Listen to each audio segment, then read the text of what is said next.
On est environ 60 personnes. On va couper le micro à tout le monde, hein. Comme ça, merci pour tous les bonjours. Bonjour de notre côté. On est très réjouis de vous avoir par là. Une soixantaine de personnes, plus de 100 inscrits. Certains euh, nous retrouveront un peu plus tard. C'est toujours un petit peu comme ça. En tout cas, merci beaucoup d'être là. On va directement commencer. Je vais vous présenter Baselarea très très courtement. Ensuite, on aura la présentation de l'association Suisse MedTech, la présentation de BioAlps, et ensuite, on va partir sur une vue d'ensemble des technologies médicales, une expérience des fabricants, de sous-traitants, et ensuite, on va passer sur la documentation technique, puis à des questions-réponses. Donc, on va essayer d'être concis. Je vous remercie d'écrire vos questions. N'hésitez pas à les écrire dans le chat. Et puis, on les prendra vers la fin.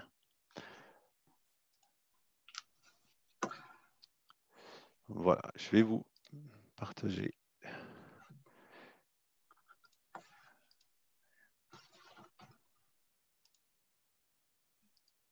Voilà. Donc, on va passer à une courte vue de Baselarea. J'espère que vous voyez bien l'écran. Donc, qui on est Baselarea? On est la promotion de l'innovation et de l'économie pour les trois cantons, Bâle-Ville, Bâle-Campagne et Jura. Et puis, on s'occupe d'implantation d'entreprises, on s'occupe d'accélérer des startups. On est une très grande communauté ici autour des trois cantons, mais bien au-delà aussi des trois nations. Entreprises de plus de 260 créées grâce à notre soutien, énormément de consultations pour des startups et des entreprises, et puis beaucoup d'événements qui vont permettre de mettre toutes ces personnes ensemble. Je vais me concentrer sur l'encouragement à l'innovation avec trois initiatives ciblées. L'une qui s'occupe d'innovation thérapeutique, on ne va pas s'en occuper aujourd'hui. On va rester sur le côté Day One, qui est notre initiative au niveau de l'innovation des soins de la santé, plus particulièrement tout ce qui est santé digitale et santé patient. Et puis une autre partie qui est la transformation industrielle avec notre challenge Industrie 4.0. On a une approche assez unique, justement au niveau du patient, parce que pour nous, l'important, c'est, et ce qui va donner sa valeur ajoutée, c'est de se centrer sur le patient lui-même et puis de laisser les autres choses dans un deuxième plan. Chercher le bien du patient et ce qu'on va proposer dans l'initiative Day One, mais dans l'ensemble de Baselarea aussi, c'est une communauté dans laquelle vous pouvez vous connecter à un réseau d'experts, un réseau d'innovateurs. On vous propose avec ces différentes personnes des événements pour vous inspirer, des projets catalyseurs pour vous activer ou pour activer ces projets, essayer de sortir vraiment ceux qui sont intéressants, un programme d'accélérateur pour les aider à se développer et un pôle de sciences du vivant et d'innovation pour établir votre présence en Europe. Donc, par exemple, si Moderna est venu en Suisse, c'est quand même un peu à cause de nous ou de Baselarea, mes collègues. Et puis, on vous propose également des espaces de travail pour collaborer. Comme vous voyez, ce magnifique arrière-plan, on se trouve ici à Kourou, dans le Parc suisse de l'innovation. On travaille avec des partenaires scientifiques, vous en voyez quelques-uns là, il y en a de Suisse romande, il y en a du nord-ouest de la Suisse et puis de toute la Suisse finalement, et puis des partenaires également d'appui que vous connaissez probablement aussi, ceux qui sont dans l'ingénierie. On a un grand projet ici pour le Jura, c'est aussi où je me trouve, et puis que c'est une bonne partie pour Baselarea, c'est d'avoir un accélérateur de technologie médicale sur le Jura avec d'un côté du scoutisme qui se fera justement trouver ces différents projets, aider à les développer ensemble, et puis après un accompagnement qui se fera sur la durée pour permettre à ces projets ou ces startups ou ces jeunes entreprises de démarrer comme il faut leur entreprise. On collabore avec différentes entreprises, mais surtout cet espace de collaboration, on l'offre aux entreprises intéressées sur les trois cantons On a un site à Allschwil qui est un site principal avec des laboratoires et on est plutôt axé sur ce qui est biotechnologie. Un site à Bâle sur la santé numérique, un site au campus Novartis qui a été ouvert il y a quelques mois, et puis le site dans lequel je me trouve ici à Kourou, à côté de Léman. Donc, vous voyez que les différents cantons sont représentés avec des surfaces différentes, des focus aussi différents. Mais le but, c'est de faire rencontrer ces gens et puis malgré les différences qu'il y a entre Bâle-Ville et Jura, sans parler de la langue forcément, mais aussi au niveau tissu économique, on crée des choses intéressantes ensemble. Un petit aperçu du site jurassien pour vous faire envie. Et puis, on va passer à l'association Suisse MedTech avec Daniel Delfos, Swiss MedTech. Nous avons organisé ensemble cet événement et je me réjouis énormément de pouvoir collaborer avec Daniel et puis avec toute l'équipe. Alors, je lui laisse la parole. Merci bien, Frédéric. Voilà, je vais vous faire voir un petit peu ce que Swiss MedTech fait. On est une association industrielle pour effectivement la technologie médicale en Suisse. Et on est encore assez jeune, je veux dire, on a encore du potentiel, parce qu'on a été fondé en 2017, mais naturellement d'une fusion entre le FASMed et le Medical Cluster, qui les deux ont été fondés dans les années 2000. Donc voilà, on a quand même une certaine histoire et on en a besoin, je pense aussi, parce qu'on a beaucoup de défis aujourd'hui, point de vue technologie médicale. Il y a cette insécurité juridique, je veux dire, est-ce que la Suisse est encore partie de l'Europe ou non? Est-ce qu'on va signer ce ARM, l'accord de reconnaissance mutuelle, et on a l'impression que ça ne viendra plus avant mai cette année où la RDM va passer en vigueur. Donc voilà, ça nous crée encore une incertitude politique. En plus de deuxième bulle qu'on voit ici, les exigences réglementaires qui effectivement ont bien monté. On a toujours eu cette augmentation de la pression sur les prix. Et en plus, aujourd'hui, mais naturellement, vous savez, la situation où on se trouve, et c'est pour ça qu'on fasse ce webinaire au lieu de se voir directement. On a le Covid. Et de plus en plus, on voit aussi qu'on a une certaine pénurie de spécialistes. Donc, on a beaucoup de défis et c'est dans les défis qu'on essaye d'agir, donc de représenter les intérêts des industriels, faire la communication avec les politiciens, avec les autorités suisses. Voilà, on essaye de faire une mise en réseau de la branche, comme on le fait maintenant actuellement en langue française. Formation, affaires réglementaires, legal and compliance, innovation, ça c'est un peu les thèmes sur lesquels on se cible. Et par exemple, on a des plateformes comme, voilà, ici, si vous venez aussi faire partie de ce réseau dans un stand international où on récolte un peu les PME suisses et on les met ensemble et comme ça on économise l'argent et on montre une certaine pouvoir. Et ou bien aussi, on a ce Swiss MedTech Award où on essaye de regrouper ensemble tous les gens qui ont des idées innovatives et aussi une translation de ces idées dans les produits. On fait aussi des formations, un petit peu comme on se fait maintenant, des webinaires, par exemple un webinaire MedTech at Noon. Voilà, c'est un webinaire qui se passe à Noon, je veux dire à midi. Et là, on parle des innovations des technologies, ou bien MDR at Noon, naturellement, on parle du RDM. On publie, tous les 2 ans, on publie ce SMTI, the Swiss MedTech Industry Report. Et là, on a besoin de vos données parce que vous fournissez la base. Et je vais vous montrer quelques chiffres de ce rapport dans quelques minutes. Voilà. La chose qu'on fait aussi, on a 15 groupes d'experts dont, par exemple, les implants, la révision de l'IMA, voilà, la quality management, les affaires réglementaires, et on est en train de créer un 16e qui s'appelle l'industrie des fournisseurs. ça peut aussi vous intéresser. Dans ces groupes d'experts, on discute effectivement des thèmes qui intéressent ce groupe de gens, des experts qui viennent de l'industrie. Notre équipe, on est une petite dizaine ici, donc on est à 100% payé par nos membres. Les membres, ça c'est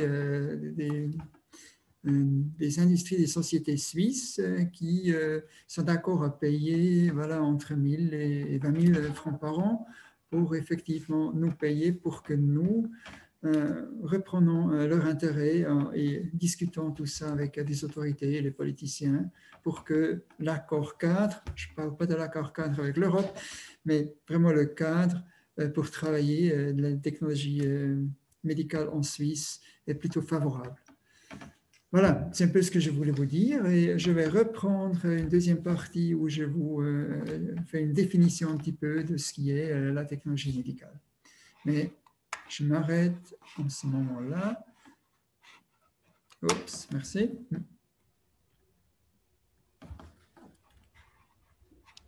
Alors, je pense que je suis le suivant sur la liste. En tout cas, je tiens à remercier Basel Area, de même que son partenaire, la Swiss MedTech, pour nous donner l'opportunité en fait de parler de BioAlps. Je pense que beaucoup de personnes qui participent à ce workshop connaissent d'une manière ou d'une autre déjà l'association BioAlps. Elle a été fondée en fait en 2001 à l'initiative de l'EPFL et de l'Université de Genève, qui ont constaté qu'il y avait une certaine effervescence en matière des sciences de la vie, pas nécessairement MedTech, mais sciences de la vie de manière générale, et qui ont souhaité regrouper un petit peu leurs forces pour promouvoir ce secteur-là.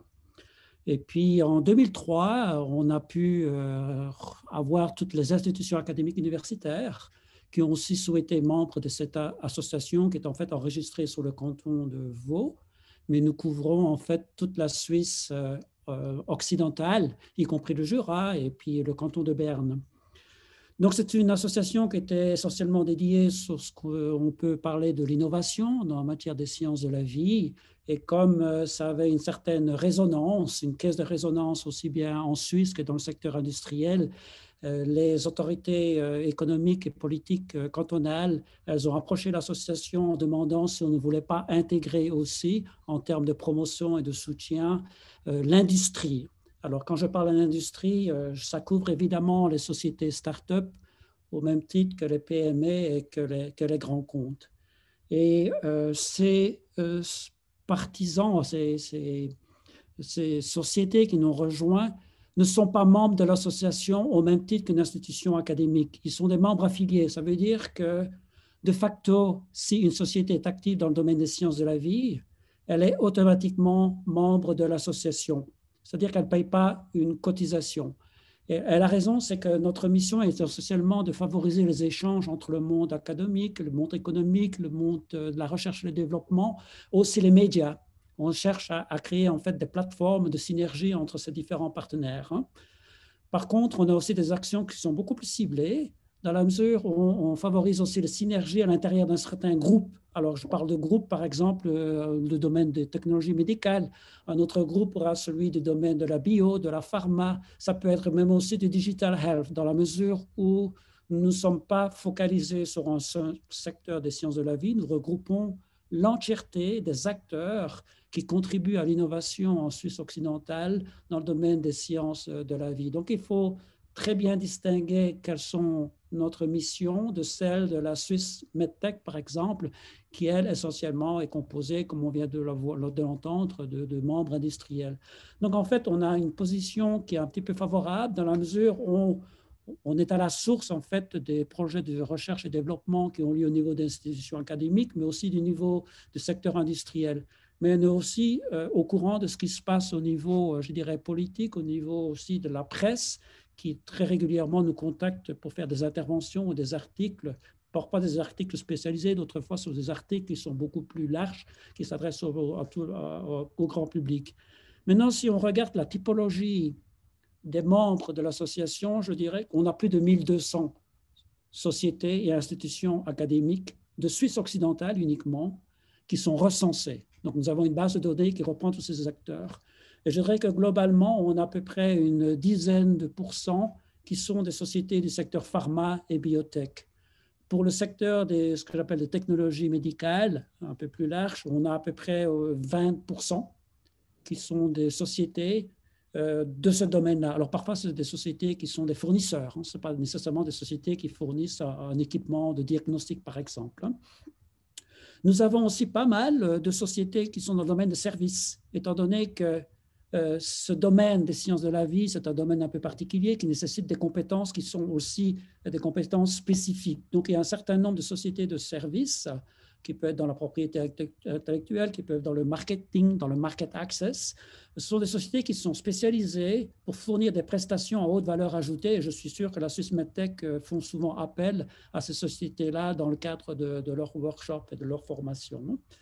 Et puis les institutions académiques, mais nous avons aussi les organismes de coaching, les organismes de soutien à l'industrie des sciences de la vie qui font aussi partie de notre cluster, si on peut nous prénommer comme étant un cluster. Pourquoi? Parce que les moyens financiers qui nous permettent de vivre, d'une part, ce sont les institutions académiques universitaires qui sont des membres cotisants.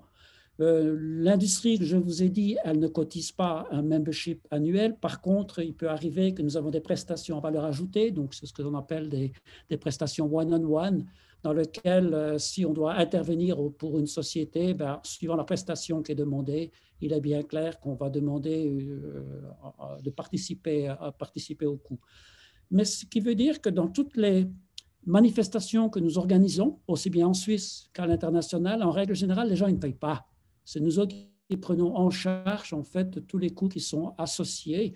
Nous avons des workshops qui sont parfois thématiques. Alors thématiques qui sont ce qu'on appelle transdisciplinaires, c'est-à-dire qu'on essaye toujours d'associer des gens du monde de MedTech, des gens de la pharma, des gens qui viennent du domaine du digital health. Donc c'est un cluster qui reprend beaucoup d'activités différentes parce que c'est notre mission en fait de permettre à tous ces gens-là de converger ensemble. Il faut savoir qu'en Suisse occidentale en particulier, on n'est pas monoculture comme on pourrait l'être, par exemple, à Bâle, où c'est vraiment un secteur très pharma, très orienté pharma, et qui éclipse un petit peu toutes les autres activités dans le domaine des sciences de la vie. En Suisse occidentale, on est beaucoup plus large dans le domaine où il n'y a pas un secteur qui prédomine plutôt qu'un autre. Donc, ce qui a favorisé en quelque sorte, et grâce à l'EPFL justement, c'est ce qu'on appelle cette transdisciplinarité qui a permis en fait à un certain nombre de nouveaux produits d'émerger. Alors plus tard, on arrive juste. Oui, je pense que je vais m'arrêter là. Après, je pourrais parler comment les gens peuvent utiliser notre association pour développer des projets ou des partenariats. Merci. Merci beaucoup, Monsieur Joris. Alors, on va passer à justement cette vue d'ensemble de Swiss Medtech des différentes technologies médicales. Voilà. Alors, la première question, c'est quoi un dispositif médical? Donc, est-ce qu'il y a des définitions? Oui, il y en a. Par exemple, dans le RDM, il y a une définition très précise qui s'appelle un dispositif médical. C'est tout instrument, appareil, équipement, logiciel, implant, ainsi de suite, à être utilisé chez l'homme pour l'une ou plusieurs des fins médicales précises suivantes. Et ça continue, c'est que la moitié du texte, ce qui définit un dispositif médical selon le règlement. Donc voilà, vous voyez que c'est vraiment assez divers.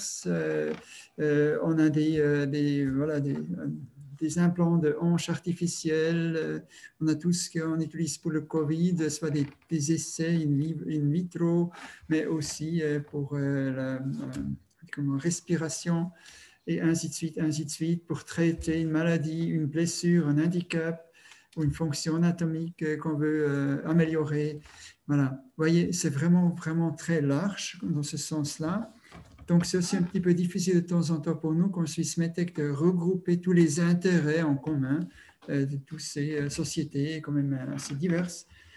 Mais il y a encore une définition qui me plaît mieux, c'est la définition selon le SNITEM, c'est l'association française, qui disent, voilà, il y a des dispositifs médicaux à usage individuel, comme des chaises roulantes, des hanches artificielles, voilà, l'ophtalmologie, et il y a aussi des dispositifs médicaux qui sont en équipement, effectivement, un radio, scanners et ainsi de suite. Et naturellement, le troisième pas, c'est des dispositifs médicaux à diagnostic in vitro. Voilà, je pense que ça montre aussi bien ce qu'on a, c'est des dispositifs médicaux qui sont sur ou dans l'être humain. C'est des appareils autour et aussi c'est des diagnostics. Alors, l'industrie suisse de la technologie médicale, ça représente quoi? C'est 1400 entreprises dont la moitié est membre chez nous.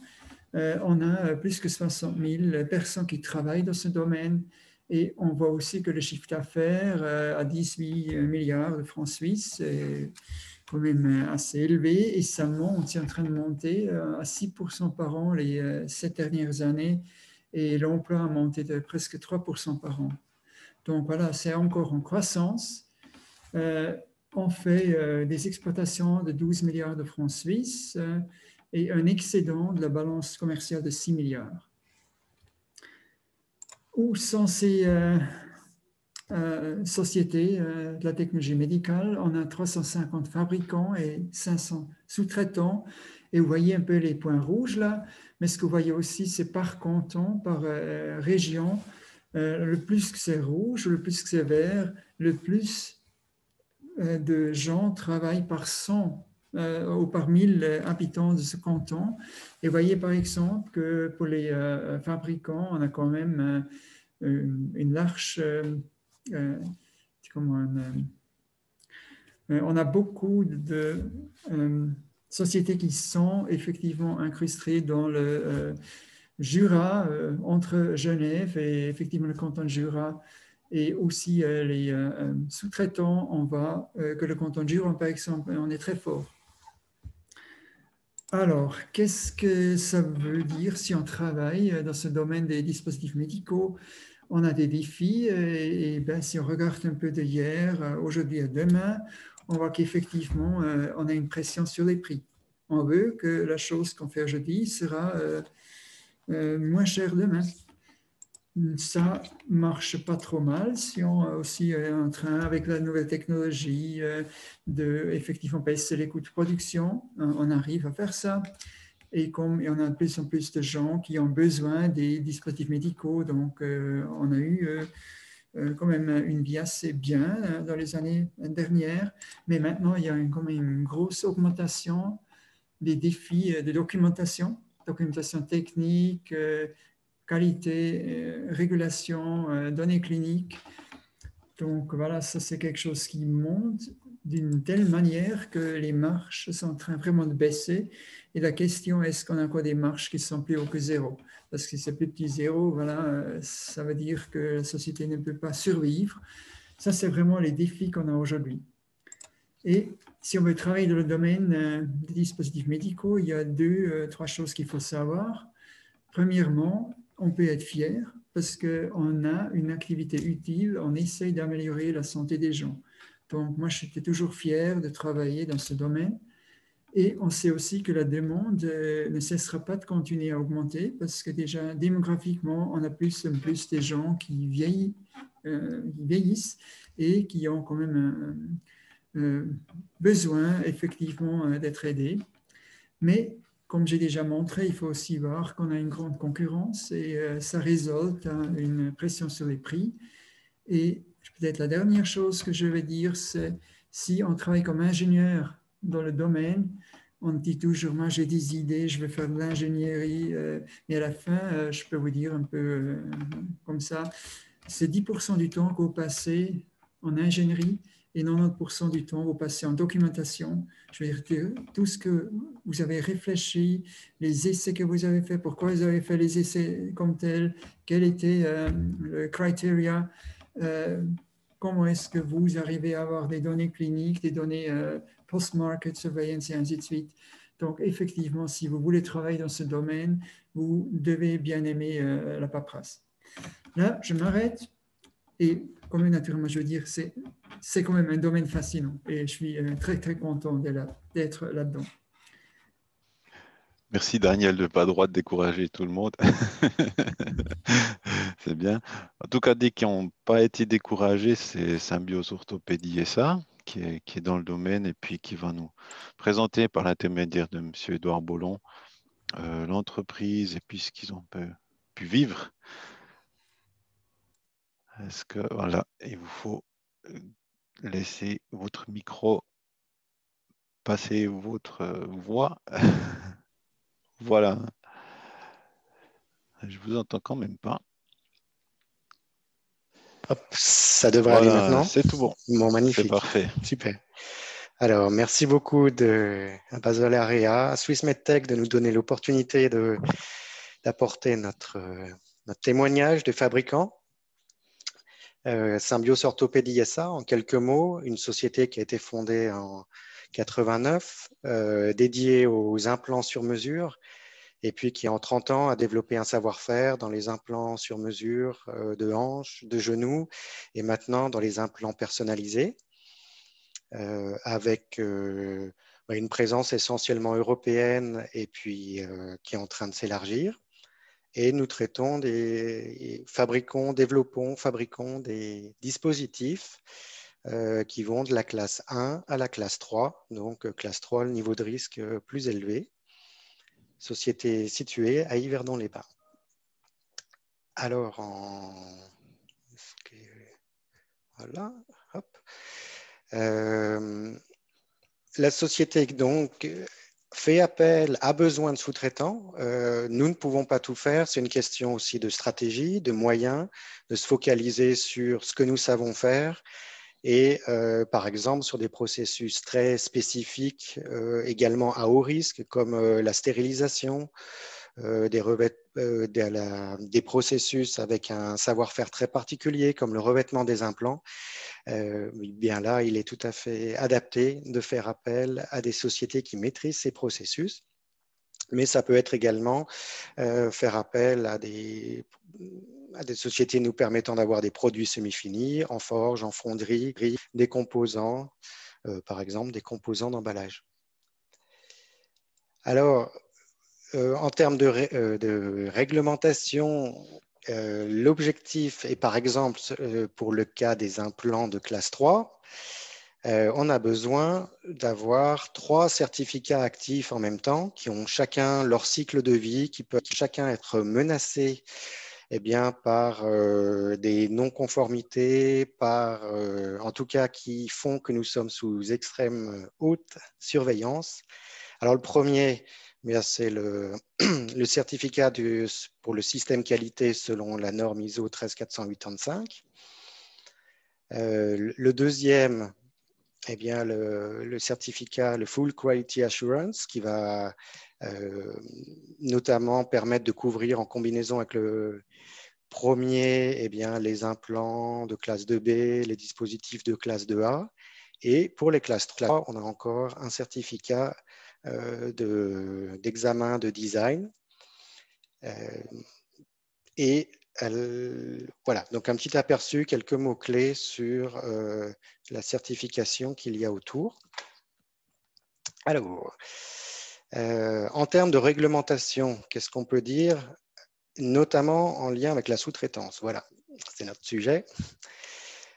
Alors, en tant que fabricant, nous engageons notre responsabilité dès que nous mettons le produit sur le marché, y compris pour les étapes, les processus réalisés en sous-traitance.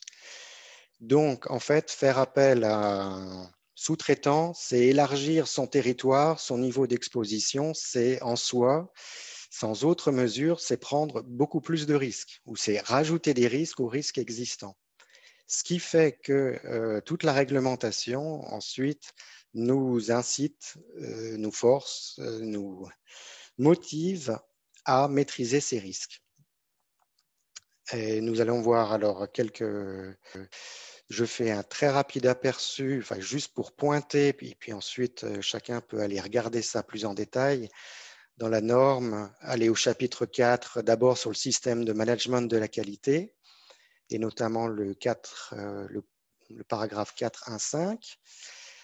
Le fabricant doit rester responsable de la conformité, avoir des mesures mises en place proportionnellement au niveau de risque. En ce qui concerne les processus d'achat, eh bien, le fabricant reste responsable de ces processus. Et d'ailleurs, les sous-traitants peuvent être audités par l'organisme notifié du fabricant.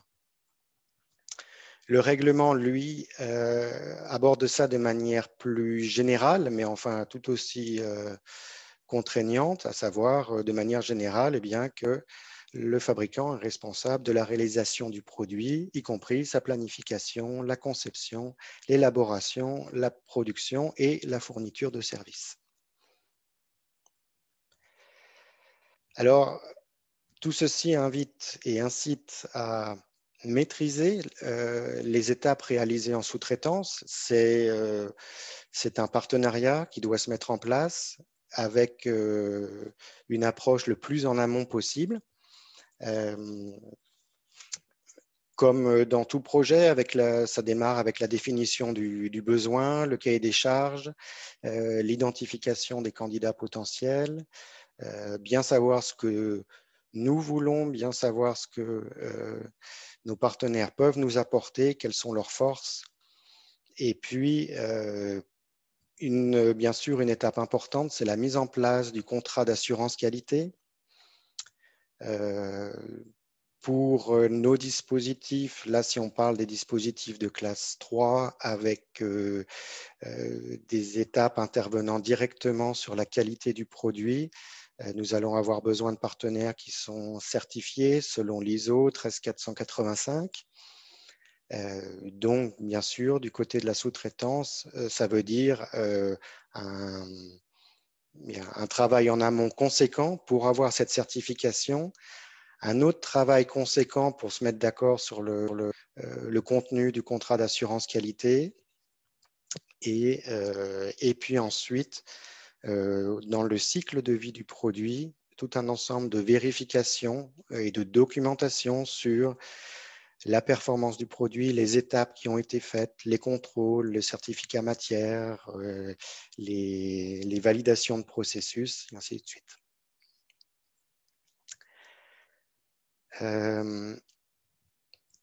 Comme indiqué dans la norme, les actions à mettre en place doivent être proportionnées au niveau de risque. Et puis, alors comment évaluer ce niveau de risque? Il peut être, on peut y appliquer différents critères. L'un d'eux, c'est l'utilisation faite du service, de la prestation et l'influence que ce produit, ce composant, cette prestation va avoir sur, dans notre cas, Symbiose, par exemple, un implant. Et bien sûr, comme évoqué précédemment, un processus de stérilisation a un impact direct et présente un fort niveau de risque, bien sûr, s'il n'est pas maîtrisé. Donc, il va faire l'objet d'une surveillance toute particulière avec le niveau le plus haut au niveau de l'utilisation. Au niveau bas, eh bien, on pourra trouver des composants, besoin de composants qu'on achète, mais qui ne font pas partie du produit fini, qui peuvent être peut-être des caisses de transport de composants, mais qui n'interviennent pas au final dans la fabrication directe de notre dispositif. La complexité du composant va jouer également un rôle. Selon que nous demandons un dispositif, un composant qui va être fait selon un cahier des charges très spécifique, ou bien nous demandons un produit qui existe déjà, qui est standard. Et nous parlions de contrôle à appliquer. Alors, quelques exemples, juste pour avoir quelques idées et déjà avoir entendu des mots-clés, mais là, on parle de vérification documentaire par le fabricant pour tous les enregistrements de contrôle faits par le sous-traitant. Par exemple, également, ça peut être la vérification, voilà, de tous les PV de contrôle. Ça peut être des contrôles qui sont refaits par le fabricant suite au contrôle fait par le sous-traitant. Il va y avoir la qualification des processus, les revues de qualification, également les audits, avec des audits dont la durée et le périmètre vont être au niveau vont être adaptés en fonction du niveau de risque de la prestation ou du composant dont nous parlons. Alors, si on souhaite résumer le besoin du fabricant en matière de sous-traitance, et là, en apportant un point de vue symbiose, on a besoin d'un partenaire fiable. Dans la maîtrise des risques, on en revient à cette maîtrise des risques pour les produits et les processus. Ceci, on peut le décliner en différents points, comme l'expertise dans le domaine d'activité, la démonstration que les prestations sont conformes aux exigences réglementaires, la certification du partenaire, et un point important, l'anticipation et l'agilité dans la gestion des changements. Les changements, la nouveauté, alors comment dire, demande une attention toute particulière pour s'assurer que ce que nous améliorons est effectivement une amélioration, préserve ou accroît encore la performance et la sécurité du dispositif. C'est vrai que ça nous fait, la maîtrise des risques incite par défaut à être assez conservateur et à analyser chaque changement assez scrupuleusement. Quelques expériences. Alors, c'est une extraction de quelques situations que les fabricants peuvent rencontrer. Et puis, par exemple, cas numéro 1, le fournisseur a une interruption de son certificat ISO 13485. Par exemple, parce que des non-conformités sont encore ouvertes. Dans ces cas-là, ça a tout de suite un impact pour le fabricant qui doit identifier les produits concernés, les mettre en quarantaine, ne peut pas vendre ses produits tant que les non-conformités ne sont pas résorbées. C'est un exemple d'impact direct et donc de besoin de maîtrise de ces certificats, comme nous l'avions évoqué au début. Cas numéro 2, un sous-traitant souhaite changer de processus de fabrication, par exemple pour un revêtement, en disant voilà, j'ai la possibilité d'être moins cher, plus efficace, nouvel équipement. Et puis par défaut, on va dire attention, alors déjà on va avoir besoin de toutes les preuves que ça préserve notre cahier des charges, que ça préserve les exigences, les spécifications du produit. Et même dans ce contexte-là, on peut, par exemple, se retrouver dans la situation où de toute façon, il faudra soumettre ce changement. S'il est majeur, il doit être revu par l'organisme notifié. Et par exemple, si on se retrouve en phase de renouvellement du certificat, le Design Examination Certificate, amener un changement à ce moment-là, c'est prendre le risque potentiellement que cette revue de dossier va être encore plus longue, que le fabricant, du coup, ait une interruption de certificat pour le produit en question. Et on peut être amené, du coup, à dire non, c'est une bonne idée, mais le timing n'est pas favorable. Donc voilà un exemple de situation réglementaire où une innovation, une amélioration va devoir prendre plus de temps pour être intégrée et assimilée de manière sécurisée. Troisième situation, un sous-traitant change de site de fabrication dans le cadre d'une politique d'expansion. Et là, on se retrouve également à ne pas pouvoir, on va dire, ou je reformule, en tout cas, nous ne pouvons pas revoir ou mettre sur le marché des produits venant d'un site qui n'aurait pas encore été certifié.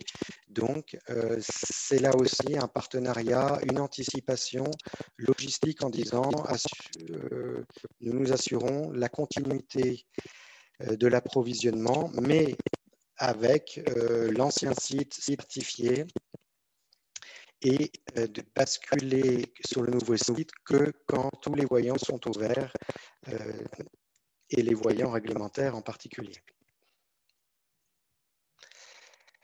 Concernant les changements, une remarque. Alors, avec l'entrée en vigueur du règlement sur les dispositifs médicaux, on entre dans une phase où les changements majeurs ne seront plus revus selon la directive, le MDD, mais selon le nouveau règlement, ce qui nécessite que les dossiers en question aient été approuvés par l'organisme notifié en conformité avec le règlement. Ceci rajoute du temps et dans un souci de sécurisation, nous allons rentrer dans une phase où les changements seront revus de manière encore plus méticuleuse, notamment en appliquant les critères du MDCG 2020-03 qui aident à bien identifier les situations où on a des changements majeurs et mineurs et de façon à s'assurer que les améliorations ne viennent pas compromettre le calendrier serré de passage au nouveau règlement. Voilà. Pour terminer, quelques références utiles. La norme 13485, le règlement, la norme 14971 sur la gestion des risques, le NBOG qui définit comment les organismes notifiés procèdent pour l'audit des fournisseurs, et puis ce guide MDCG sur la catégorisation des types de changements pour savoir ce qui est mineur et majeur. Voilà. J'espère que cet aperçu aura permis d'avoir quelques mots-clés, des idées pour démarrer, et je vous remercie pour votre attention. Merci beaucoup, M. Bollon. On a eu quelques soucis de son, mais on vous a bien compris quand même. Et puis, j'espère que ça ne vous a pas sorti du contexte pour tous les auditeurs. En tout cas, merci bien. On a appris beaucoup de choses intéressantes et puis surtout d'avoir votre point de vue en tant que fabricant pour un événement organisé par les sous-traitants. C'est exactement, en tout cas pour moi, ce que je voulais qu'il puisse passer. Je vous remercie. Maintenant, on va passer tout de l'autre côté, quasiment au bout de la chaîne, le fabricant de machines, avec M. Jeannera, que je remercie déjà d'avance. C'est vraiment super de vous avoir là. Et puis, on se réjouit d'avoir votre côté à vous, vos expériences à vous, qui sont probablement très différentes, mais qui ont certainement aussi besoin de beaucoup de patience et d'endurance. Je vous laisse la parole. Oui, merci Frédéric. J'espère que tout le monde m'entend. Donc, je m'appelle Denis Jeannera, je suis directeur technologique chez Vimama-Codel. Je ne vais pas ici vous présenter la société Vimama-Codel, ce n'est pas l'objectif, mais je vais vous faire part un peu de mes observations, des diverses expériences vécues, des tendances actuelles dans ce marché des technologies médicales et puis des évolutions qui nous attendent dans un futur que je qualifie presque d'immédiat. Ce qu'il y a toujours de sympathique quand on passe en 3e, 4e position derrière des conférenciers de valeur, c'est qu'on se rend compte que pratiquement la moitié des points qu'on voulait aborder ont déjà été débattus. Donc, ça me force un petit peu à improviser. Mais je repars d'une phrase qu'a dit Frédéric dans son introduction. Dans les technologies médicales, le point de départ, c'est finalement les attentes du patient. On voit typiquement dans la reconstruction implantaire, donc ça prend en compte la reconstruction articulaire, la reconstruction faciale, dentaire, ou voire même maintenant la reconstruction sensorielle avec des implants pour l'ouïe, pour la vue, pour le toucher également. On voit que les avancées récentes tendent vers une restauration optimale de l'anatomie du patient. Restauration optimale, ça veut dire que les éléments prothétiques, finalement, doivent redonner exactement les mêmes caractéristiques que les éléments naturels. Et typiquement, pour une articulation, c'est le positionnement, la longueur, le centre de rotation, mais surtout l'amplitude angulaire du mouvement qui doit être garantie et donner au patient tout le confort voulu. Ceci, ça conduit de plus en plus au choix d'une prothèse morpho-adaptée, personnalisée, à de la fabrication sur mesure, qui finalement part de données fournies par un scan préopératoire du patient et puis à la conservation du modèle numérique tout au long du processus de fabrication. Cette tendance très nette privilégie déjà des autres modes de fabrication et d'obtention des pièces ébauches. On voit venir beaucoup les pièces élaborées par des méthodes additives, frittage laser sélectif, fusion par bombardement électronique, etc. Et puis la chirurgie orthopédique use de plus en plus de ces nouveaux procédés. Depuis quelques années, on voit que la chirurgie de remplacement des articulations a bénéficié vraiment davantage par rapport à ces nouvelles technologies, puisque la dimension parfaitement adaptée de ces implants offre vraiment du confort aux patients, une sensation plus naturelle. Donc, c'est vraiment des grandes perspectives pour un futur, je dirais, immédiat. Son coût aussi, sa simplicité de mise en forme, ça ne nécessite pas d'outillage de presse, ça ne nécessite pas d'outillage spécifique, vont conduire finalement à une réduction drastique de la chaîne de processus. L'objectif, c'est finalement d'être au plus proche du patient et puis, grâce maintenant à des technologies de chirurgie mini-invasive, finalement, réduire également les temps de rééducation et puis favoriser une meilleure acceptation, un meilleur confort de l'élément prothétique.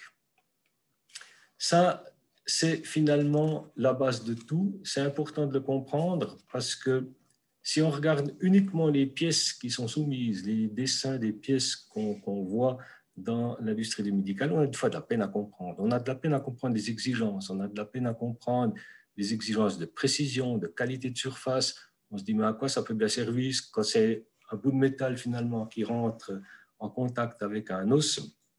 Donc, c'est vraiment en partant du patient lui-même qu'on est capable de comprendre les besoins finaux du donneur d'ordre, de l'utilisateur, et qu'on est capable ensuite d'adopter les bonnes technologies pour fabriquer ces pièces en accord avec les exigences. Une chose est certaine, c'est que la demande est en hausse pour toute la chirurgie reconstructrice. On voit de plus en plus que les lésions articulaires graves, principalement, ça a été mentionné, la hanche, le genou, les épaules, le talon, leur fréquence s'accroît fortement au cours, en tout cas, de ces 10-15 dernières années. On a plusieurs facteurs, c'est le vieillissement de la population, c'est la charge pondérale, le surpoids, c'est la pratique de sport à risque, c'est aussi la demande d'une qualité de vie meilleure jusqu'à des âges avancés. Donc, la demande en chirurgie reconstructrice, elle est en constante hausse, ça c'est absolument une certitude.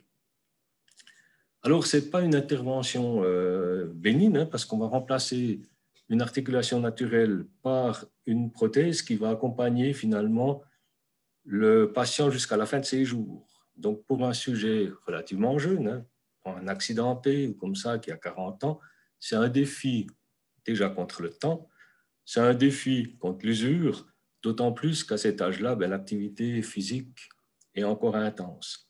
Donc, par conséquent, on voit que les exigences qualitatives sur les pièces implantées, elles sont en augmentation et tous les développements chez tous les acteurs de ce marché vont dans cette direction. Comment maintenant s'y retrouver dans tout ça? Parce que on a dit on va faire de la prothèse morpho-adaptée, donc on va avoir besoin d'une très très grande souplesse dans la taille des lots de fabrication. Ça peut aller de la pièce unitaire, ça peut être une série de 3, de 5 pièces. Donc, on est ici dans une gestion très, très souple, très agile de la production. Mais en plus, ça a été dit, il faut une grande aptitude du processus à respecter les spécifications, qui sont nombreuses. On l'a vu avec la maison Symbiose. Donc, le process doit être robuste et surtout reproductible. On va demander également beaucoup de contrôle, du contrôle dimensionnel, du contrôle géométrique, du contrôle de qualité surfacique. Et puis, une notion encore très importante, c'est qu'il faut, pendant toute la phase du processus de fabrication, limiter au maximum tout risque de contamination par les fluides, mais aussi par les matériaux. Chaque pièce qui entre en contact avec un matériau différent, finalement, augmente le risque d'une contamination. On peut avoir des atomes qui migrent en surface et puis qui viennent finalement polluer en quelque sorte la pièce qui sera implantée. On doit également sortir d'une machine des pièces complètement finies, complètement ébavurées, propres, sèches, mais surtout aussi les identifier, puisqu'on va faire de la pièce unitaire. Donc, plus le degré de personnalisation augmente, plus les exigences en termes de marquage des pièces finies va être important. Une chose aussi qu'on voit, c'est que de plus en plus, on va demander aux machines des surfaces tribologiques beaucoup meilleures. On va avoir des exigences en termes de qualité surfacique qui sont presque du polymiroir. Tout ça, c'est finalement pour diminuer l'usure, pour éviter toute micro-fissure qui pourrait se propager depuis finalement une strie d'usinage, et des pièces soumises à la fatigue pourraient casser avant la durée de vie limite escomptée, mais aussi pour éviter tous les phénomènes de tribocorrosion. Donc chaque fois qu'on a un état de surface un petit peu granuleux, on va augmenter le risque de micro-soudure, d'oxydation. Et puis là, on aura de la corrosion avec arrachement de particules qui veulent aller aussi contaminer le corps humain. Donc, finalement, on a non seulement la maîtrise de process, mais des exigences toujours plus élevées qu'il faudra remplir lors de la fabrication. Si on va encore un petit peu plus en détail dans l'analyse morphologique des pièces, on voit bien que chaque individu est unique. Donc, finalement, la complexité de la physiologie articulaire et puis du fait que chaque individu est unique induit au final une grande diversité de formes, une grande diversité de tailles, de géométrie, etc. Donc ça, sur les machines, ça va exiger une flexibilité totale des moyens de serrage de toutes les interfaces pièce-machine. On s'attend aussi, dans la fabrication de pièces personnalisées, à avoir un rendement équivalent et puis une production équivalente à la production de pièces de série. Donc, ce n'est pas parce qu'on fait de la pièce unitaire qu'on peut être beaucoup plus cher. Il faut donc aussi là avoir une flexibilité totale du moyen de production. On a aussi d'autres contraintes qui viennent, on le voit, d'autres difficultés. C'est que les pièces sont dessinées, elles sont ébauchées selon des critères morphologiques. On a là la patte du médecin qui va finalement, à partir du scan du patient, esquisser les interfaces entre l'os, la partie naturelle qui va rester, et la partie prothétique. Et il le fait évidemment en fonction de critères médicaux. Ce n'est pas lui qui va prendre en compte les contraintes de fabrication. Donc, typiquement, on va se retrouver avec des pièces ébauches qui sont très proches des codes finis, mais qui n'ont pas de surface de prise, qui n'ont pas de surface de référence, et puis qu'il faudra localiser sur une machine d'usinage, sur une machine de polissage, sur une machine de rectification, et chaque fois, essayer d'inscrire dans cette pièce ébauche la pièce finie le mieux possible. Donc, on a ici souvent des soucis pour inscrire la pièce finie dans la matière première que l'on reçoit. Et ça, ça limite considérablement finalement les capacités de bridage sur la machine. On a de plus des pièces qui ont des texturations et des variations de densité de matière. Donc, typiquement, une prothèse aura un côté très, très spongieux pour se souder, pour s'accrocher à l'os naturel, et ces texturations ne peuvent pas être utilisées comme surface de prise, ne doivent pas être touchées, doivent être protégées contre des contaminations, puisque en étant très poreuses, elles sont aussi très, très sensibles aux salissures. Donc, on voit là qu'on est dans un métier relativement difficile. La production de pièces unitaires dans les mêmes conditions que la pièce de série, ça reste un très grand challenge. On voit aussi une évolution très rapide dans le domaine des matériaux biocompatibles. On a des matériaux qui sont classés, je dirais, advanced, donc ce sont des matériaux en alliage de titane, on peut avoir différents alliages inoxydables, on peut avoir des céramiques type oxyde de zirconium, oxyde d'aluminium. Ces matériaux sont choisis en fonction de leur résistance mécanique, de leur limite de fatigue, de leur comportement à l'usure, et surtout, ils sont en constante évolution.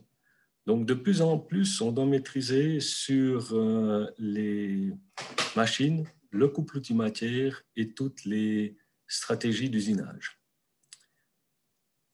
Une évolution encore qu'on voit venir, c'est qu'un élément prothétique ne reste pas seul. On nous demande de plus en plus de pouvoir fournir, notamment dans la prothèse morpho-adaptée, le kit complet qui inclut les éléments de fixation, parce que souvent ces pièces sur l'organisme tiennent avec des vis. Ces vis sont évidemment aussi fonction de la morphologie du patient, de l'épaisseur osseuse et ces choses-là. On va aussi nous demander, du moment que la pièce est morpho-adaptée, des instruments chirurgicaux adaptés. Donc, l'élément terminal doit être adapté à la forme de la prothèse. L'instrument de pose également doit être adapté à la forme de la prothèse, mais également aussi des gabarits pour l'assistance opératoire, pour la coupe, des gabarits pour la pose, des gabarits pour la pose des vis. Ces éléments font partie du kit. Du moment qu'on a un élément prothétique personnalisé, de plus en plus, finalement, on va nous demander de livrer la petite valise complète que le chirurgien va recevoir et qui lui permet directement de passer à l'opération chirurgicale proprement dite.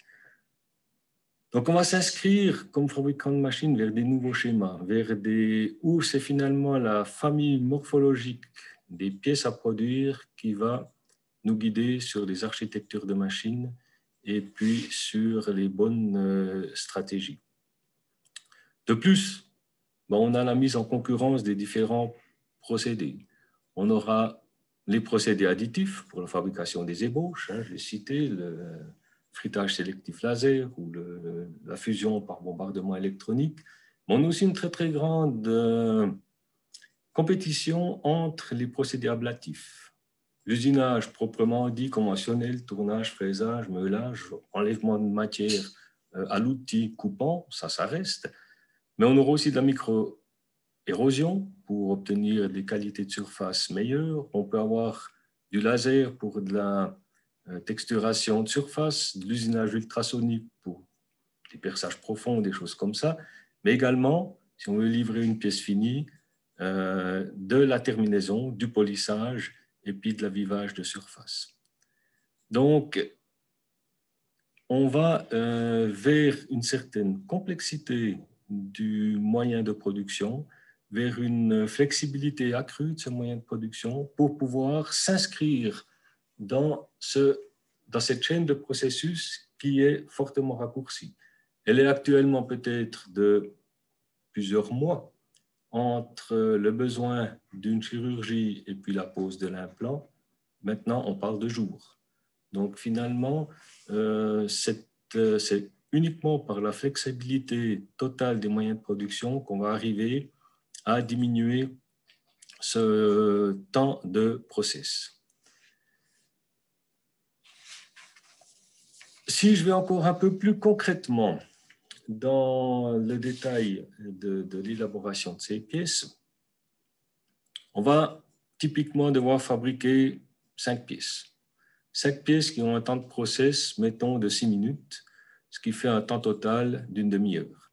Si on doit mettre en train une production de manière classique qui nécessite 2 heures, c'est absolument pas acceptable. C'est évident qu'on n'est pas dans le tir, que le ratio entre les temps de réglage, les temps de changement de mise en train ne sont plus en accord avec le temps process. Donc là, le moyen de production doit être, comme je l'ai dit, beaucoup plus flexible. On doit éliminer tous les réglages à l'intérieur de la machine et on doit aller vers des changements de mise en train complètement automatisés, complètement robotisés. Donc là, la robotisation, elle est pratiquement obligatoire. Je l'ai évoqué, dans toutes les pièces ébauches qui arrivent, même les forges de précision, on a des surépaisseurs d'usinage qui sont très, très minimes. Donc, il nous faut absolument des stratégies d'usinage de type best fit, c'est-à-dire pour pouvoir caler de la manière la plus optimale possible la pièce finie dans le volume de l'ébauche. Ça, ce n'est pas si facile à faire sur une machine-outil conventionnelle. Si on veut la première pièce bonne, puisqu'on va recevoir pour une pièce morpho-adaptée qu'une seule ébauche à fabriquer, il ne faut pas la louper. On ne peut pas, comme dans le décolletage traditionnel, faire 30 pièces de réglage, les mesurer, corriger, et puis quand tout est bien stable, on envoie la production. Ici, première pièce bonne, ça veut dire, au niveau des machines, une capacité beaucoup plus élevée, avec des CMK plus grands qu'à 66, surtout un process totalement maîtrisé, robuste et répétitif.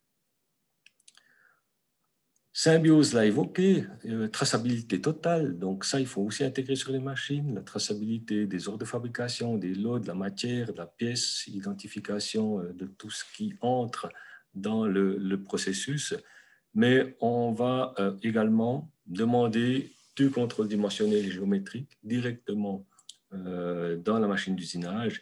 Et là, on voit que les procédés par vision sont en train de prendre le dessus sur tout ce qui est système de palpage, parce qu'on n'est pas dans un atelier de métrologie, on est dans la production sur une machine-outil. Donc, les conditions ne sont pas de propreté, de température et tout ce qui va avec ne sont pas des conditions de métrologie. Éliminer tout risque de contamination, ça signifie quoi sur les machines? Ça veut dire que tous les fluides à base d'hydrocarbures sont à proscrire. Donc, pas de liquide de coupe à base d'huile, pas de conduite hydraulique susceptible de sauter et puis de polluer tout l'espace de la machine, des matériaux complètement compatibles avec la matière implantable. Donc, finalement, si on a une pièce titane, l'idéal, c'est d'avoir des morts en titane, en tout cas compatible avec le matériau. On va aussi vers la sortie de pièces complètement finies, lavées, séchées, prêtes idéalement à être emballées. Donc, tout ça s'intègre dans un flux de production qui va, je le répète, du scan du patient jusqu'à l'opération chirurgicale. Donc, l'idée, c'est de travailler et de conserver le même modèle numérique et puis de communiquer avec les logiciels de gestion de production, de pouvoir en tout temps faire un reporting, un historique des anomalies et de toutes les non-conformités qui pourraient venir. Donc, la machine-outil s'inscrit là vraiment dans du 4.0. On va collecter toutes les informations qui permettent le suivi du processus, tout ça en accord évidemment avec les exigences normatives, et puis être en permanence connecté avec le système ERP du client final.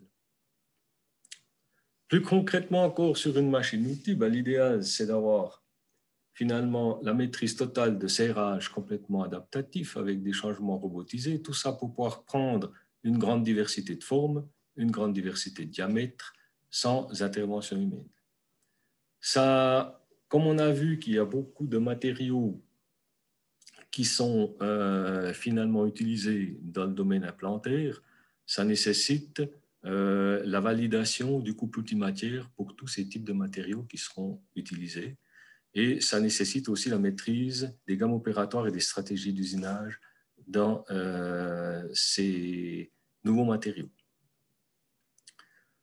On va de plus en plus, pour éviter la contamination dans les espaces machines, travailler soit sec sous protection gazeuse ou également avec de la cryogénie, soit azote liquide, CO2 ou des choses comme ça, pour éviter justement les fluides contaminants. En plus, ces techniques du froid diminuent les microbavures et puis ont tendance encore à aller vers une augmentation des qualités surfaciques qu'on veut amener sur les pièces. Je l'ai dit aussi, l'amélioration des qualités de surface, ça va nous faire travailler, ça nous fait travailler sur des procédés mixtes. Finalement, il n'y a plus de limite entre une machine de tournage, de fraisage, de rectification, voire de terminaison, mais aussi ça nous amène à des programmations plus évoluées où finalement on va lisser les modèles qu'on va donner à la CN pour pas qu'il y ait d'à-coups, pour pas qu'il y ait d'erreurs de suivi de trajectoire, finalement pour obtenir des surfaces propres sans devoir beaucoup enlever en terminaison pour ne pas fausser la géométrie exigée sur les pièces. Tout ça, évidemment, en collectant toutes les informations et en étant capable de fournir de la pièce avec un temps drastiquement raccourci. On parle de temps process d'une dizaine de minutes, on parle de temps de terminaison aussi en minutes. Donc, finalement, qu'est-ce qui empêche d'imaginer qu'on fabrique une pièce personnalisée en une demi-heure? C'est typiquement les temps qui sont maintenant actuels et puis qui nous font travailler. Si je résume un petit peu, j'essaie de conclure. Donc, on peut dire que toutes les exigences normatives qu'on voit sont basées sur l'amélioration de la qualité de vie du patient. Ça, c'est une première chose. Je crois que ça reste toujours le but premier. Les matériaux techniques en pleine évolution. Ça, c'est évident. Il y a un travail complètement fou qui se fait dans tous les laboratoires pour augmenter finalement la biocompatibilité et la résistance de ces matériaux. La qualité des produits est en augmentation, la précision, le degré de finition, les exigences sont toujours croissantes pour augmenter les durées de vie, pour augmenter le confort du patient. Et puis, l'individualisation des pièces implantées, finalement, est là, elle est demandée partout. Et tout ça doit s'inscrire dans une chaîne de processus beaucoup plus courte qui doit être maîtrisée par la mise en concurrence et la simultanéité des moyens et des procédés. C'est ça qui nous occupe en ce moment. Et puis, je pense qu'il y a encore pas mal d'améliorations, de choses qui vont venir, vu les travaux qui sont réalisés maintenant dans ce domaine de l'implantologie et de la reconstruction, la restauration de l'anatomie des patients. Je vous remercie. Merci beaucoup, M. Jeannera. Vraiment, on voit que l'héritage horloger, il est aussi encore présent parce que finir sur la minute même, ça veut dire qu'en plus d'avoir intégré ce qui est médical, vous n'avez pas laissé tomber l'horlogerie. C'est juste? Oui, c'est juste. Hein, l'arc jurassien, finalement, c'est de Bâle ou de Chafouz à Genève, la maîtrise des microtechniques, de la microfabrication et le terrain de prédilection de l'horlogerie. Donc, on est en plein dedans. Hein. Voilà. Ça laisse des traces, je l'admets. Laisse la parole à Michael Mayer de Medidé. Merci à vous. Bonjour, merci beaucoup, M. Jeannera. Et puis, je tâcherai à être dans les temps aussi. Est-ce que vous voyez afficher un diapo là? Oui, tout à fait. Alors, je vais tout de suite aller dans le vif du sujet. Il y a une des questions qui m'a été posée pour cet événement aujourd'hui, c'est en tant que fournisseur qui aimerait ou qui travaille dans le domaine des dispositifs médicaux, est-ce qu'il y a une nécessité de me faire certifier? Est-ce que je dois me certifier? En réponse par rapport à ça, moi je peux dire, non, vous n'êtes pas obligé de vous certifier. Mais, et puis le mais, c'est ça le détail après. Quand on regarde le règlement sur les dispositifs médicaux aujourd'hui, il y a des prescriptions pour le contrôle des fournisseurs qui doivent être exercées par les fabricants de dispositifs médicaux finis qui sont extrêmement détaillés. Lorsque vous allez voir, par exemple, l'annexe 7 dans la section 4.5.2, il y a la définition de ce que les notified bodies, les organismes notifiés, doivent aller voir chez un fabricant. Et puis, on a tendance à ne pas lire cette annexe, comme on a tendance à ne pas lire les exigences envers les notified bodies quand on lit le RDM aujourd'hui. Alors, je vous conseille vivement de lire ça dans le détail. Dans cette annexe 7, il est clairement spécifié que les organismes notifiés doivent étudier s'il est nécessaire de procéder à un audit spécifique d'un des fournisseurs ou des sous-traitants du fabricant. Ça, logiquement, c'est basé sur une évaluation de risque et puis de l'impact qu'une erreur au niveau de réalisation de pièces ou de fabrication chez un fournisseur peut avoir un impact sur le dispositif final. Et puis, l'organisme notifié audite le contrôle des processus dans les locaux des fournisseurs du fabricant. Alors, chez les fournisseurs, lorsque la conformité du dispositif fini est nettement influencée par les activités des fournisseurs. Et puis, en particulier, lorsque le fabricant ne peut apporter la preuve d'un contrôle suffisant sur ses fournisseurs. Qu'est-ce que c'est un contrôle suffisant? Si vous voulez être fournisseur d'un fabricant de dispositifs médicaux, ce fabricant doit vous qualifier en tant que fournisseur. Et ce processus de qualification, il est laboureux pour votre client. Alors, si vous êtes fournisseur, vous voulez aller dans ce marché, il faut faciliter cette qualification pour pouvoir faire du business. Et c'est pour ça qu'une certification ISO 13485, notamment, a ses avantages. Ça vous facilite d'entrer en business avec votre clientèle. Ceci n'est pas seulement valable en Europe pour le RDM, ceci est valable à travers de tous les pays MDSAP, à travers de l'ISO 13485, comme M. Bolland a présenté déjà tout à l'heure. Maintenant, le fabricant a le choix entre des fournisseurs. Il peut utiliser un fournisseur qui est certifié 13475 par un organisme notifié. Et puis, au pire des cas, c'est un fournisseur qui n'a pas de certification du tout, mais qui a un bon produit. Les deux cas extrêmes sont possibles. Vous, en tant que fabricant de dispositifs médicaux, on travaille avec beaucoup de startups, avec des nouvelles technologies, où il y a souvent un fournisseur unique ou deux fournisseurs au monde qui savent faire la chose. Si vous êtes un fournisseur dans cette position-là, vous n'avez pas besoin de certification. Les fabricants de dispositifs médicaux, ils vont tout faire pour pouvoir vous qualifier.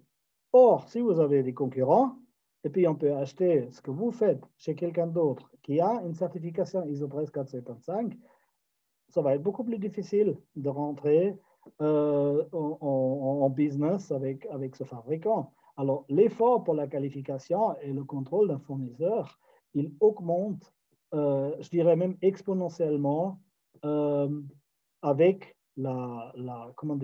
avec les preuves qu'un fournisseur peut soumettre pour sa qualification. Maintenant, si vous êtes un sous-traitant, un fournisseur qui a une certification ISO 9100 dans l'aérospatial ou une certification military ou une certification automobile, vous arrivez à passer cette 13485 et puis votre client pourra vous qualifier quand même assez aisément. Mais si vous êtes du 9001 et tout ce qui gravite autour de ça, ça il faut oublier, vous allez passer au peigne fin la qualification de votre client dans les dispositifs médicaux.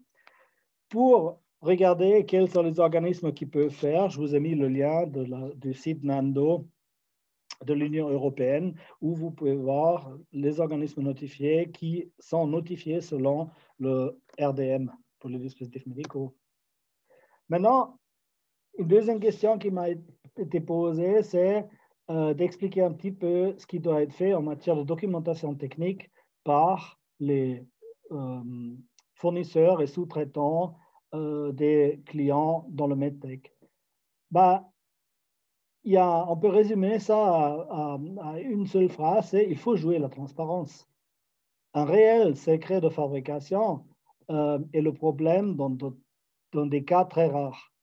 Souvent, le secret de fabrication, c'est un argument pour ne pas apporter les preuves ou pour ne pas éventuellement faire les validations avec le nombre suffisant de samples ou pour toute autre comment dire, comme voie de facilité. Hein. La MDR, elle exige que le fabricant d'un dispositif médical a une documentation technique qui contient, et puis là, je vous ai listé, si vous regardez sous B, ça sort de l'annexe 2 hein, du RDM, les informations et spécifications complètes, et puis les données figurent intégralement dans la documentation technique. Alors, le fabricant, lui, il a besoin de tout sur la fabrication de la pièce. S'il y a des paramètres que vous ne voulez pas partager, il va falloir les camoufler dans la documentation technique et puis espérer que le Notified Body ne se rend pas compte et puis ne le demande pas. Mais si votre client, il a le Notified Body dans le dos qui veut savoir un paramètre pour l'injection, vous, en tant que fournisseur, vous n'allez pas pouvoir dire « Oh, je ne vais pas vous dire » ou « C'est secret » ou « Venez le voir chez moi ». Tout ce micmac, ça ne marche pas. Si vous voulez travailler dans le MedTech, il faut jouer la transparence. Si vous ne voulez pas jouer la transparence, il faut aller travailler dans le Fast Moving Consumer Good ou ailleurs, où on s'en fout. Mais dans le MedTech, il faut être ouvert et puis jouer la transparence.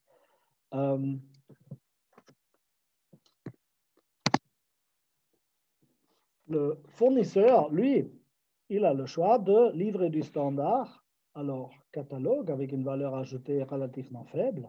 Là, la transparence exigée en matière de données techniques vers le fournisseur de votre client elle sera relativement faible.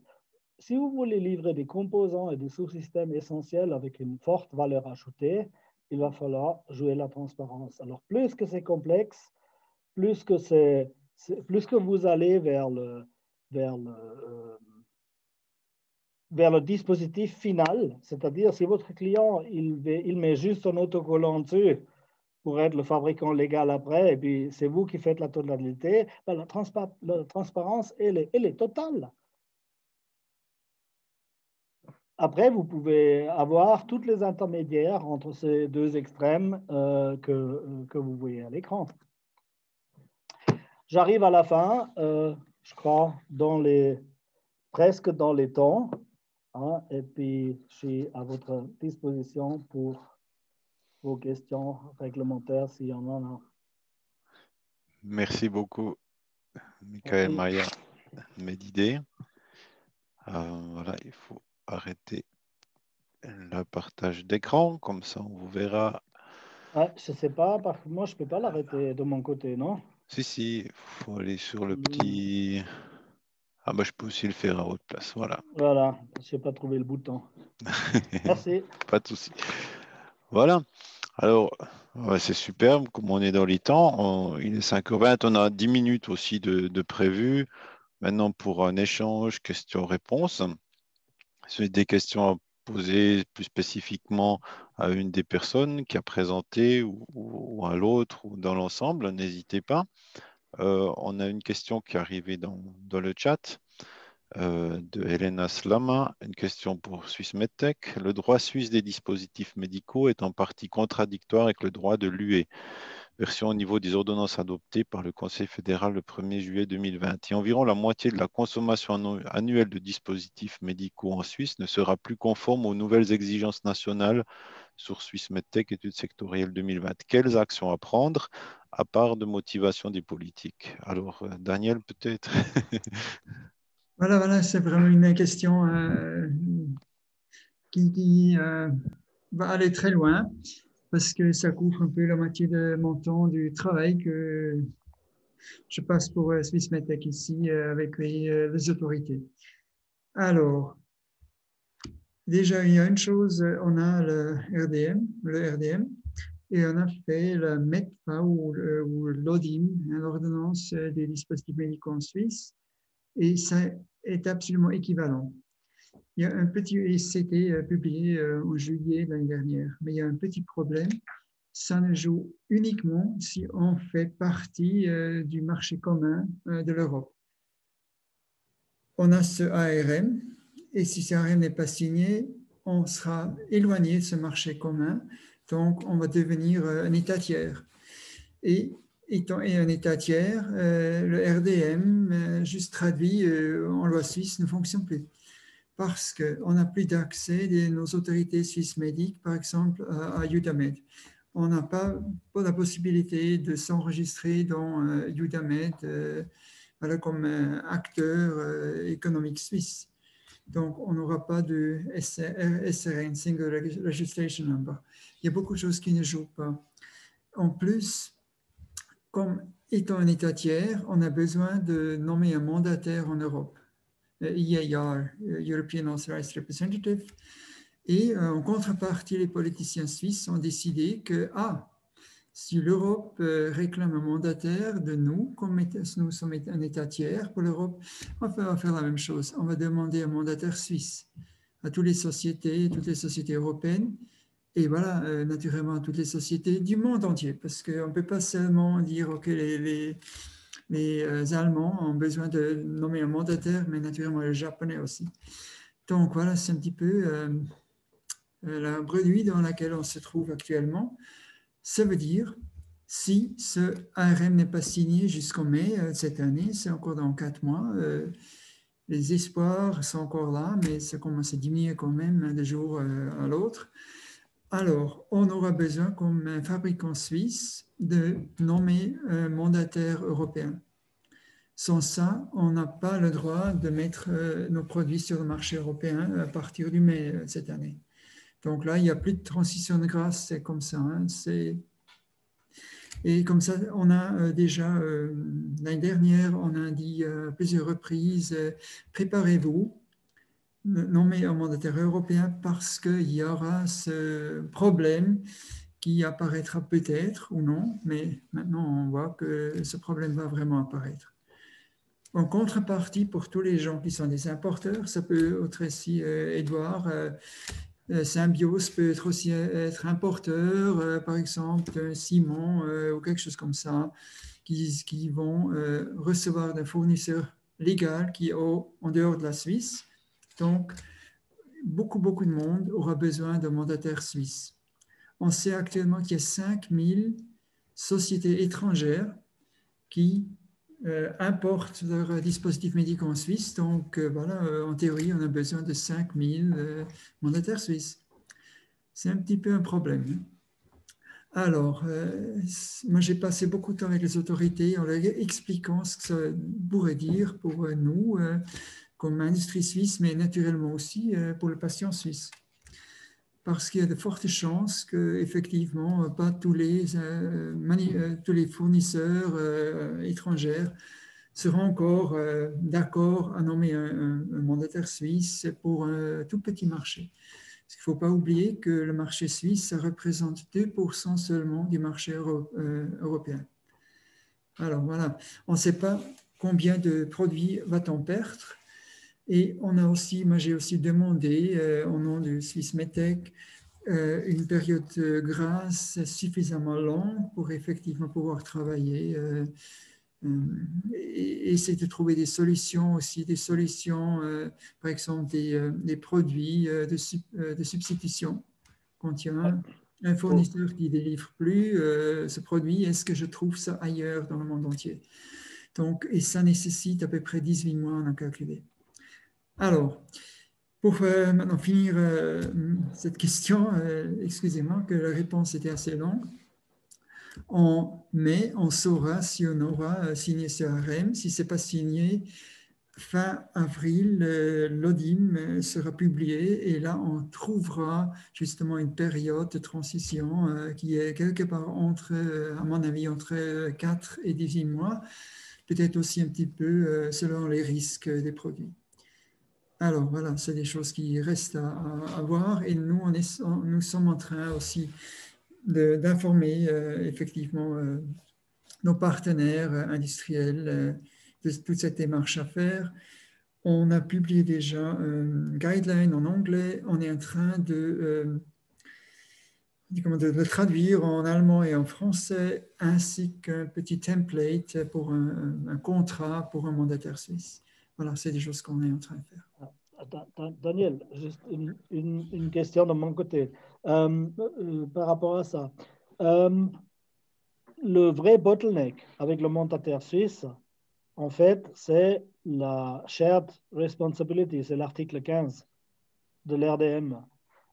Est-ce qu'il n'y aura pas la possibilité de laisser tomber pour le représentant suisse la joint liability? Parce que si ça tombe, n'importe quel distributeur peut faire le responsable en Suisse sans un grand effort, sans un grand engagement vis-à-vis de cette responsabilité du fait de produit. Les autorités m'ont dit que non, ce n'est pas possible parce que Swissmedic a besoin d'avoir accès à quelqu'un, à une société suisse qui a justement qui a pris en charge cette responsabilité. Alors, c'est la même chose, inclusion dans le contrat de responsabilité du fait de produit du fabricant. Alors, ça dure des mois. Nous on a l'expérience parce qu'on fait ici REP et puis on est aussi prêt de faire le Suisse REP, mais ça c'est du travail. Hein, c'est du travail. Pour 2% du marché. Exactement. 2%, pas du marché mondial, mais du marché européen. Ouais. Voilà. Mais on a effectivement fait des calculs. Bon, c'est pas nous. On a demandé aux importateurs pour dire combien de temps est-ce que vous avez besoin. Et ils ont dit on a besoin de 10 mois juste pour les contrats. Et si on a besoin de trouver encore des substitutions de produits, ajouter encore 10 mois, 8 mois de plus parce que ça va nous donner 1 an et demi à la fin. Mais effectivement, juste pour les contrats, c'est 10 mois en moyenne. Okay.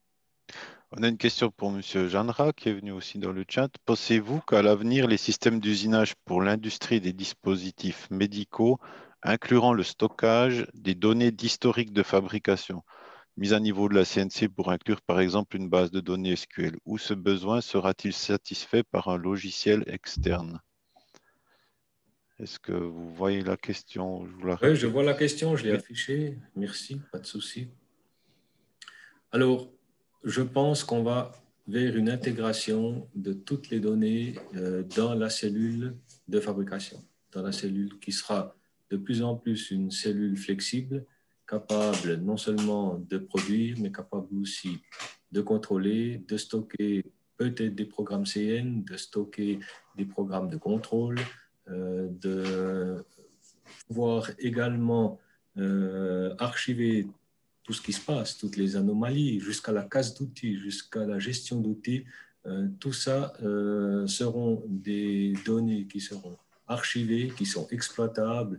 Et puis, dans finalement cette recherche de traçabilité totale, c'est des choses qui pourront être exploitées, qui seront certainement à fournir au client final. Merci bien. J'aurais encore une question un petit peu sur le futur. Est-ce que on verra bientôt la fabrication de l'implant dans la salle à côté de la salle d'opération? Ou est-ce que c'est une Alors, idée non, non, non, non, totalement schnapsidée? vous êtes pas encore, non, non, vous n'êtes pas à côté. C'est exactement finalement ce qui va se produire dans un futur relativement proche. On le voit déjà dans tout ce qui est implantologie dans le dentaire. Finalement, c'est plus une utopie. Vous allez chez le dentiste, de toute façon, on vous laisse une demi-heure, trois quarts d'heure dans la salle d'attente. La fabrication d'un implant dentaire prend une dizaine de minutes, son traitement au four et tout ça, encore une dizaine de minutes, son contrôle, 5 minutes. Si j'additionne tous ces temps, mais finalement, j'arrive à fabriquer l'implant morpho-adapté pendant que le patient lit le journal dans la salle d'attente, à condition, bien sûr, d'avoir fait un scan en bouche dès qu'il entre dans le cabinet. Donc, c'est des choses qui ne sont pas du tout irréalistes, c'est des choses qui sont vraiment dans l'air du temps et puis qui vont dans le sens toujours d'un meilleur confort pour le patient. Vous n'avez qu'une seule visite, vous ressortez complètement équipé avec votre élément prothétique et ça va bien. Ça se fait également gentiment dans la correction de la vision. On va parler aussi d'implants adaptés à la vision du patient qui seront finalement implantés lors d'une opération tout à fait bénigne. Et là, après finalement analyse de votre acuité visuelle, on va vous tailler l'implant et vous ressortez un quart d'heure après. Vous pouvez directement aller travailler au bureau. C'est pas du tout utopique, c'est vraiment dans l'air du temps. Et je vous remercie beaucoup tous. Daniel Delfos pour Swiss MedTech, Claude Joris pour BioAlps, Edouard Bollon pour Symbiose, Denis Jeannera pour Wilma Codel et Michael Mayer pour Medidé. Donc, Basel Area, on est vraiment très heureux d'avoir eu jusqu'à plus de 90 participants aujourd'hui. Vraiment, ça fait plaisir. Et puis, en plus, on a pu vous offrir ça en français. Et merci à ceux qui ont pris la peine de parler votre deuxième ou troisième langue pour présenter. C'est vraiment cool. On est fiers de vous. Et puis, moi, je veux encore juste vous partager mon écran. Donc, voilà. Si vous avez envie de vous lancer, de mieux connaître le domaine, faire des rencontres avec d'autres entreprises, des experts, des startups ou autres, alors envoyez-moi un court message. On fera un bout de route ensemble. On vous mettra en relation. Nous, on est là pour vous faciliter les choses. Donc, n'hésitez pas à passer par nous pour prendre contact, pour voir, pour développer. Et puis, si vous avez des idées ou si vous aimeriez creuser quelque chose, venez aussi. On peut peut-être organiser un événement comme ça, peut-être sur un thème plus précis. N'hésitez pas à me contacter. On regardera avec les différentes personnes, soit présentes ou encore d'autres. Et puis, on va faire ça. On va faire monter la mayonnaise ensemble. Et voilà, je me réjouis de vous retrouver à un prochain événement, ou ici à Kourou ou sur Bâle. C'est pas loin, et Bâle, c'est la plus romande de toutes les villes allemandes, suisses allemandes. Donc, en plus, on vaut toujours un peu